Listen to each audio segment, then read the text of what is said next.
गुजरात के वडोदरा एयरपोर्ट के विकास को लेकर सांसद और एयरपोर्ट एडवाइजरी कमेटी के अध्यक्ष डॉक्टर हिमांग जोशी ने आज प्रेस कॉन्फ्रेंस कर यूनियन सिविल एविएशन मंत्री के साथ हुई अहम बैठक की जानकारी साझा की। वडोदरा एयरपोर्ट के पुराने टर्मिनल भवन में आयोजित प्रेस कॉन्फ्रेंस में सांसद डॉक्टर हिमांग जोशी ने बताया कि 17 जुलाई को यूनियन सिविल एविएशन मंत्री किंजरापू राम मोहन नायडू के वडोदरा दौरे के दौरान एयरपोर्ट के विकास को लेकर विस्तृत चर्चा हुई थी। इस मौके पर उनके साथ गुजरात की कैबिनेट मंत्री मनीषा वकील भी मौजूद रही। वडोदरा अंतरराष्ट्रीय एयरपोर्ट के जेनी अंदर तमाम प्रकारनी माળખાકીય સુવિધાથી સજ્જ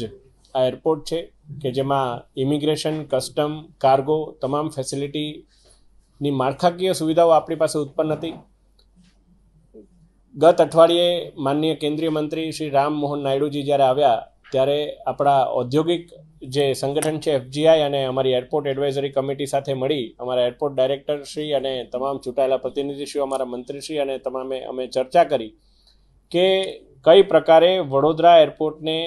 વહેલામાં વહેલી તકે એર કાર્ગો ફેસિલિટી શરૂ થઈ શકે, કારણ કે વડોદરા મધ્ય ગુજરાત એ ઔદ્યોગિક ક્ષેત્રે ખૂબ જ મહત્ત્વનું સ્થાન ધરાવે છે અને અત્યારે ઘણા આપણા કાર્ગો કન્ટેનર્સ 100 કિલોમીટર કરતાં પણ વધારે દૂરથી એર કાર્ગો પોતાનું ઓપરેટ કરાવવા જઈ રહ્યા છે। એનાથી એ લોકોને માનવબળ અને ઘણા બધા ખર્ચનું એમને નુકસાન ભોગવવું પડતું હોય છે। ત્યારે આપને જણાવતા આનંદ થાય છે કે આપણને વડોદરા એરપોર્ટને માનનીય મંત્રીશ્રી દ્વારા પરામર્શ કર્યા બાદ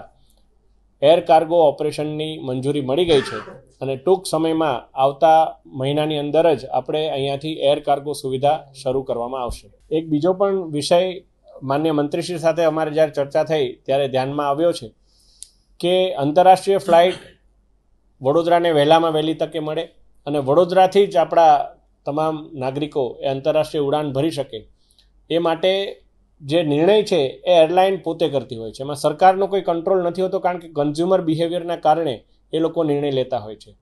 તો આ વિઝિબિલિટી એમને પેસેન્જરની મળે એ માટે થઈને અને આપણા વડોદરાના નાગરિકોને બે વાર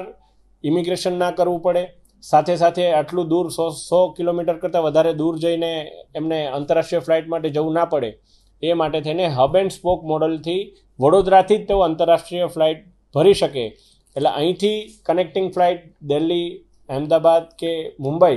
ક્યાંય પણ એમને જવું હોય અહીંયા જ એમનું ઇમિગ્રેશન થઈ જાય, અહીંયા જ એમનું ચેક ઇન થઈ જાય અને તેઓ એ રીતે આંતરરાષ્ટ્રીય ફ્લાઇટમાં પોતે સવાર કરી શકે એ માટેનું પણ એક આયોજન, એક પ્રારંભિક પ્રપોઝલ એના માટેની સહેમતિ એ માનનીય મંત્રીશ્રી દ્વારા મળી છે। એના ઉપર પણ કામ શરૂ થઈ રહ્યું છે અને